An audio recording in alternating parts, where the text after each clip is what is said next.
Welcome to the Maryland Theater, a historic gem celebrating 110 years of art, entertainment, culture, and resilience. Nestled in the heart of Hagerstown, Maryland, this grand venue has been a cornerstone of culture and community since its doors first opened over a century ago.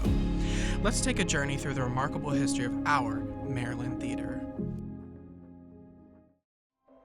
Our story begins in 1914 when Harry E. Yesler of Hagerstown and renowned architect Thomas W. Lamb designed the Maryland Theater. Mr. Lamb, the king of theaters, is recognized for his work in the Hippodrome Theater as well as Madison Square Gardens in New York City and theaters across the world. For the cost of $200,000, the Potomac Realty Company built the Maryland Theater. The interior of the five-story structure can be divided into three distinct design elements: the proscenium arch and the stage blockhouse, the orchestra seating and the boxes, and the balcony section plus the interior lobby. The overall design of the space exhibits a strong neoclassical flavor, along with some later Art Deco additions. Each of these spaces are framed by an arch. Large, curved, pendentive areas are created between them at their meeting points. The intrados portion of the proscenium arch bears a classical motif of roundel, anthemian, palmette, and arabesque forms. The extrados of the proscenium arch are beaded moldings, twisted festoon moldings, and flowered medallion roundel moldings. The extrados of the other arches are a simpler running plant-form medallion molding. The orchestra pit was covered when the theater was converted for motion pictures. 6-tiered, curved boxes grace the orchestra seating area, 3 on the orchestra seating level and 3 on the balcony level. These seats are recessed in arched niches. Elaborate grilles crown the interior surface of the upper vault, and ovalettes face each box. The balcony section is basically oval in shape. The lower seating in the balcony exhibits strong Art Deco traits, while the upper seating is similar to the neoclassical style of the orchestra seating. The marvelous acoustics in the auditorium are only surpassed by the wonderful ambiance of the theater. On May 10th of 1915, the theater opened its doors to a sellout audience. They were treated to a live orchestra performance and a 5-reel featured film titled The Commuters. At this inaugural event, general seats were priced at just 10 cents and box seats at 35. To most, it was unlike anything they had ever seen. The beautiful marble lobby, sculptured figurines, and colorful gold leaf designs left the masses in awe. A variety of entertainment would appear on that stage, from acrobats to singers, choir, and concerts. Entertainers such as Lowell Thomas, John Philip Sosa, Anna Pavlova, and Will Rogers were just a few of the names who would step foot on that stage. What began as primarily a vaudeville house quickly transformed into a movie theater as sound came into the movies commercially in 1927 with the help of Vitaphones and Movietone. The theater upgraded its seating and evolved into a movie palace. In June 1928, audiences experienced the magic of their first talking picture, The Jazz Singer. The toy counter, also known as a percussion stop, and the Muller organ were used to create sound effects for the vaudeville shows. The Muller was removed at an unknown time and later replaced with the Wurlitzer. This Wurlitzer organ was not original to the Maryland Theater. In fact, it was a Wurlitzer from the Chicago Ice Capades Arena. It was graciously installed by volunteers from the Muller Organ Factory, formerly located in downtown. However, the organ struggled to be maintained through inconsistent operations. The decision was made to donate the pipes and components to a nonprofit theater in Northern Virginia in September 2024. At the time, the 3 downtown theaters were the Academy, the Colonial, which is now Bridge of Life Church, and then the Maryland.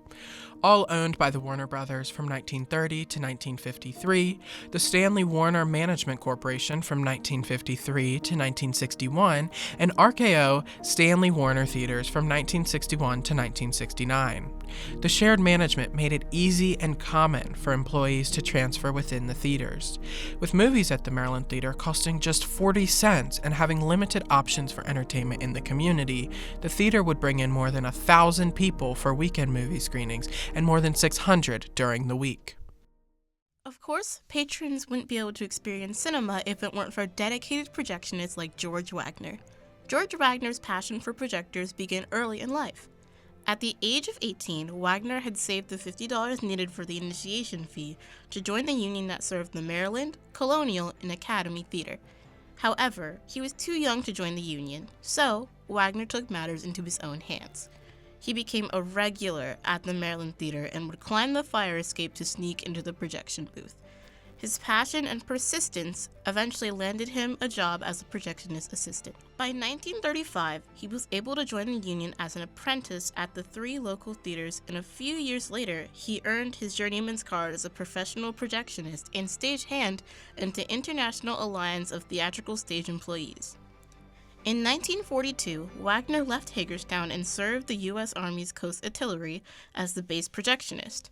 Once discharged from the Army, Wagner returned to the projection booth in Hagerstown. But as the 50s brought about an increase in factory jobs, drive-in movie theater also became increasingly popular within the area.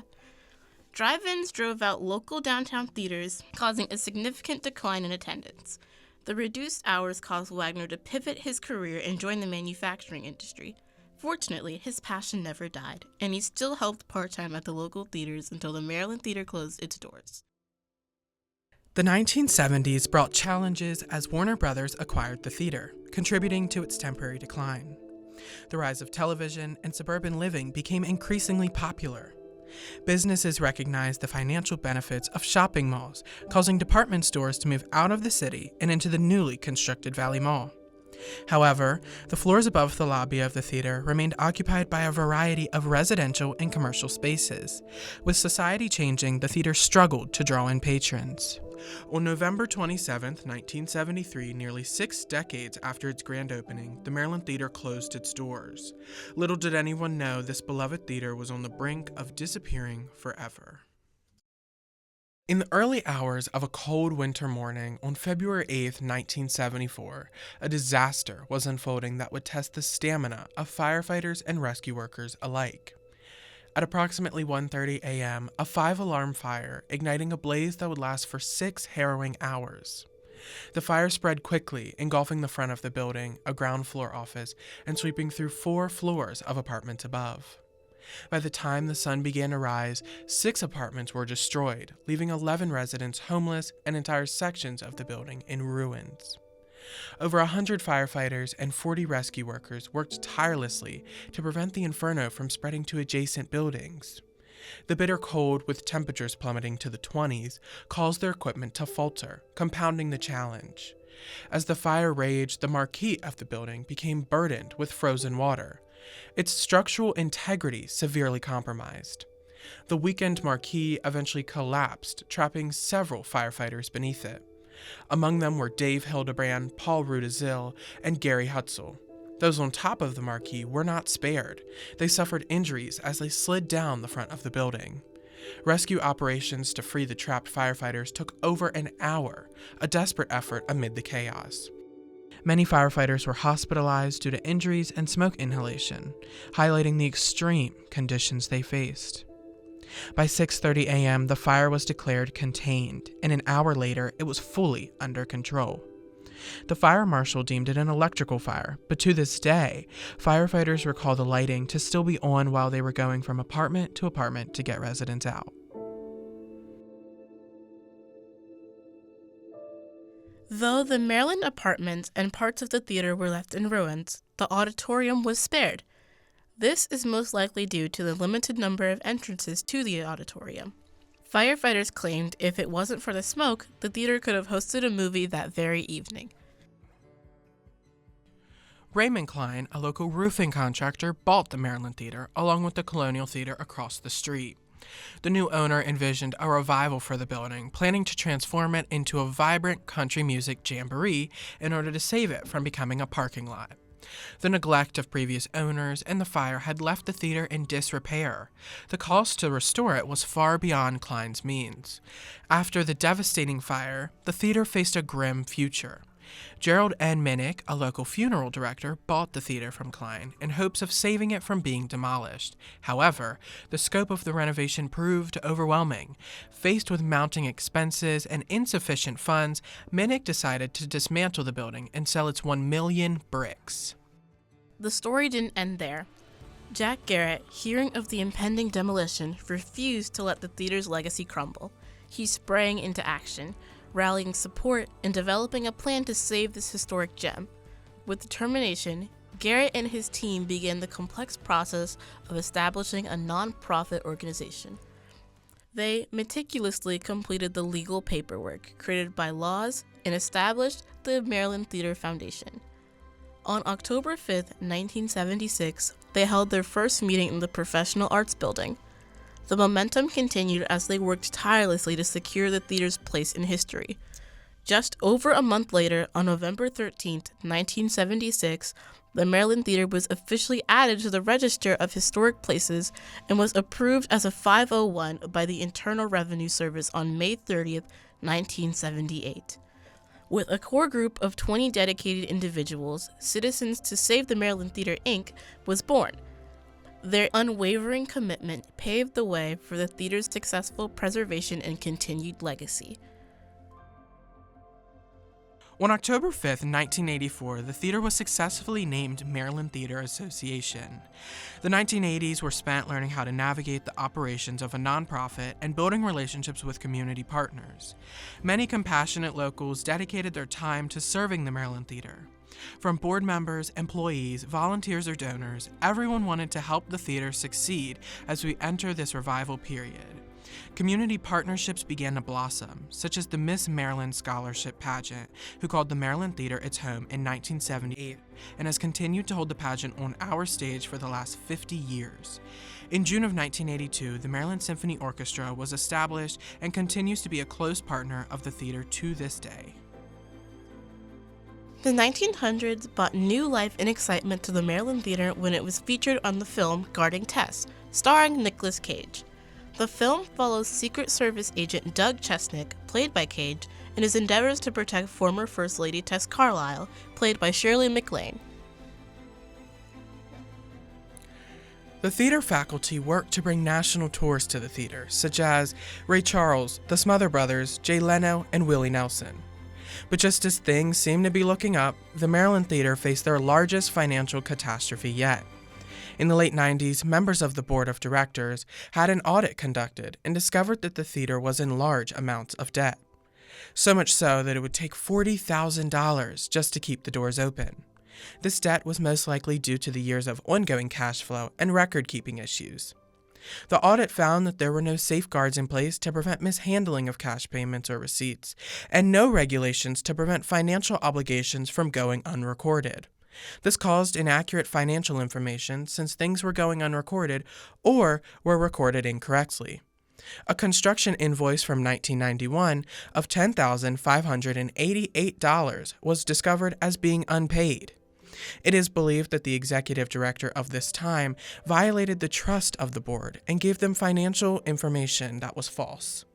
This led some of the board members to speculate that shaky financial practices were being used, such as using the money from ticket sales for operating expenses, with the expectation that the overdue bills would be paid once the theater's revenue increased. Unfortunately, that never happened.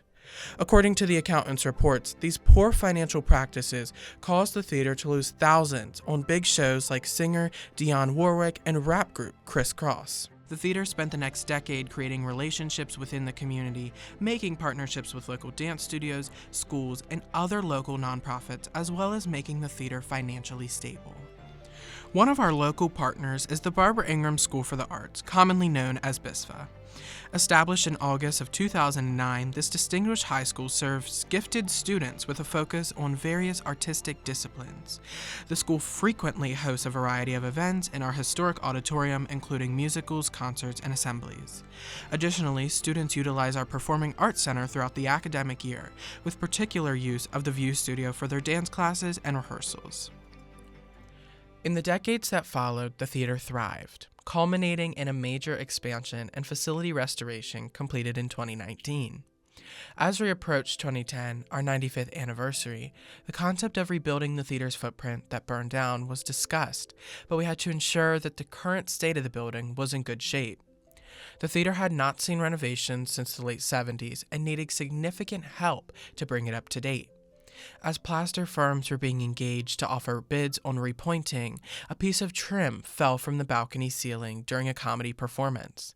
Thankfully, no one was injured, but the incident spurred private foundation support, beginning with the Hamilton Family Foundation taking the lead. In celebration of our 100th anniversary in 2015, $2.5 million was invested from state and local governments and private support to give a major facelift, including but not limited to plaster repointing, seating replacement, new flooring, and boiler replacement with a rooftop HVAC system. The 100th anniversary was celebrated with host Bob Eubanks in a practically brand new auditorium. Business began to pick up. The number of shows increased, weddings and corporate events began to take place more frequently. But with a tiny lobby and one space only 365 days a year, it was apparent that we were quickly outgrowing our space.